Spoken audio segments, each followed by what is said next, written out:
Selamat datang di Kriwil Life, ngobrolin kesehatan bareng aku, Bidan Oni. Nah, sama seperti dimana ada ibu yang asinya itu seret, jadi udah melakukan segala macam cara, ternyata produksi asinya itu tetap sedikit. Ternyata ada juga ibu yang produksi asinya itu berlebihan, atau biasa kita sebut hiperlaktasi. Jadi hiperlaktasi itu adalah suatu kondisi di mana produksi ASI itu berlebihan gitu. Nah, ini itu bisa disebabkan karena hormonal. Jadi memang kadar hormon prolaktin di dalam tubuh ibu itu berlebihan, akhirnya produksi ASI-nya itu berlebihan. Bisa juga karena waktu memompa ASI itu kurang pas gitu ya. Jadi akhirnya itu kita kayak terlalu berlebihan gitu. Jadi waktu pengisian dan pengosongan payudaranya itu tidak sesuai gitu, akhirnya terjadi produksi ASI yang berlebihan. Kemudian yang selanjutnya bisa aja karena ibu-ibu yang hiperlaktasi ini memiliki jumlah alveoli atau pabrik ASI yang lebih banyak dibandingkan ibu normal. Ibu normal itu biasanya alveolinya cuma sekitar 100-300 ribu. Tapi ibu dengan hiperlaktasi itu bisa lebih dari itu.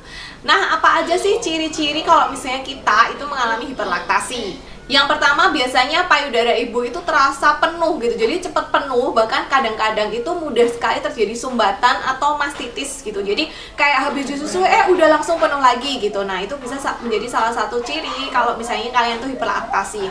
Terus bisa juga kalau misalnya ibu mengalami let down reflex yang berlebihan. Let down reflex itu kayak memang asinya tuh mancur sendiri gitu ya kalau bahasa Jawa. Ini bisa ketika misalnya yang kanan disusukan, yang kiri keluar sendiri tapi sangat deras, atau bisa juga yang kanan itu disusukan terus keluarnya itu sangat banyak gitu. Jadi kadang-kadang bayinya itu tersedak. Bisa juga ASI bocor atau rembes itu di waktu yang nggak lagi menyusui, jadi kayak lagi gabut rebahan gitu, tiba-tiba asinya bocor gitu, atau ASI bocor melewati bantalan payudara. Nah, itu bisa menjadi tanda-tanda hiperlaktasi. Nah, kemudian kalau dari segi bayi, itu yang pertama bisa bayinya ini jadi malas menyusu. Loh, kok malah malas menyusu, kan asinya banyak? Iya, karena ketika banyak dan alirannya deras, kalau orang Jawa bilangnya tuh kewowoken gitu. Jadi akhirnya bayinya malas nyusu karena produksinya tuh terlalu kencang keluarnya gitu. Jadi akhirnya dia tersedak-sedak gitu. Jadi gak usah nyusu lah gitu.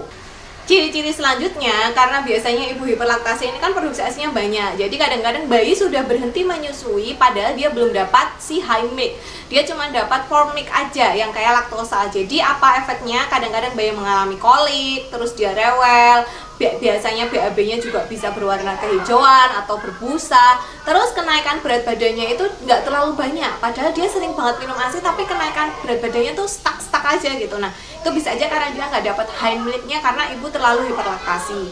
Kemudian bisa juga bayinya ini mudah gumoh atau muntah setelah menyusui gitu. Kadang-kadang dia baru menyusui 5-10 menit dia udah muntah ya, karena itu di aliran ASI yang masuk terlalu banyak dan terlalu deras dan dia belum bisa mengendalikannya, akhirnya dia jadi muntah kayak gitu. Lalu gimana nih caranya mengatasi kalau misalnya kita mengalami hiperlaktasi? Nah, ini tuh kebalikan dari kalau misalnya kita kurang ASI ya. Kalau kurang ASI kan kita harus rajin pumping, pijat laktasi supaya ASInya banyak. Nah, kalau hiperlaktasi ini kita harus mengurangi sedikit demi sedikit pengeluaran ASI supaya tubuh itu juga mengurangi produksi ASInya. Gimana caranya? Yang pertama, sebelum menyusui bayi kita bisa pumping dulu sebentar untuk mengurangi resiko terjadinya let down reflex atau aliran ASI yang terlalu deras. Jadi sebelum disusukan payudaranya dipompa dulu, tapi jangan sampai habis, nanti anaknya nggak dapat ASI. Jadi dipompa sedikit aja, mungkin sampai kita merasa wah ini udah LDR nih, lalu baru disusukan ke bayinya gitu. Itu yang pertama. Nah, yang kedua itu kalian bisa pumping kedua payudara sampai habis, kemudian susukan bayi satu payudara aja. Jadi misalnya nih, aku udah habis pumping dua payudara, udah habis kosong kan.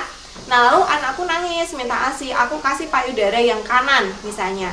Aku kasih yang kanan 2-4 kali. Jadi kalau dia nyusu lagi kasih kanan lagi, kalau dia nyusu lagi kasih kanan lagi gitu 2-4 kali. Lah yang kiri gimana? Yang kiri dipompa tapi jangan sampai kosong. Jadi pompanya cuma setengah aja, cuman biar dia nggak terlalu penuh gitu. Nah, kemudian di hari selanjutnya kita balik gitu. Jadi pompa sampai kosong, nanti kalau anaknya nangis kasih yang kiri, kasih yang kiri, kasih yang kiri sampai 2-4 kali.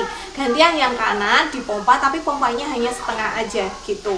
Jadi ini untuk mengurangi produksi ASI yang berlebihan. Biasanya nanti dengan begini tuh dia akan berkurang secara bertahap. Nah, yang selanjutnya adalah kita bisa memperhatikan si bayi ketika dia menyusu.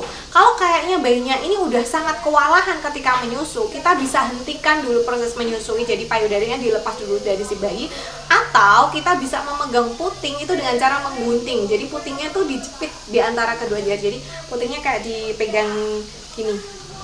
untuk menahan supaya ASINya ini tidak terlalu banyak keluarnya gitu. Kemudian ibu bisa mengubah posisi menyusui, entah itu dengan duduk atau football hold, karena memang beberapa posisi menyusui itu bisa membantu mengurangi aliran ASI yang terlalu deras.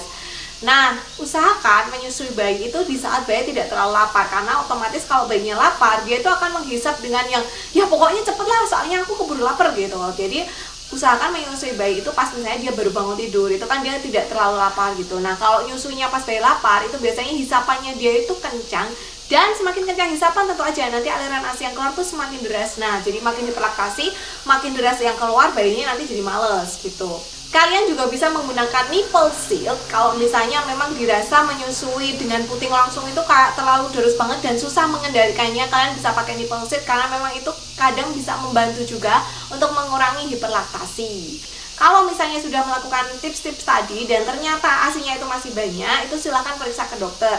Dan hati-hati, kalau kalian hiperlaktasi itu kalian punya risiko lebih tinggi untuk mengalami penyumbatan ASI atau mastitis. Jadi pastikan payudaranya ini nggak ada bagian yang keras.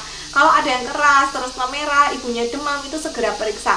Jangan sampai kalian mengalami mastitis yang sampai udah parah karena dibiarin aja gitu. Nah, sampai di sini dulu video tentang hiperlaktasi kali ini. Semoga cukup membantu. Sampai jumpa di video selanjutnya. Bye!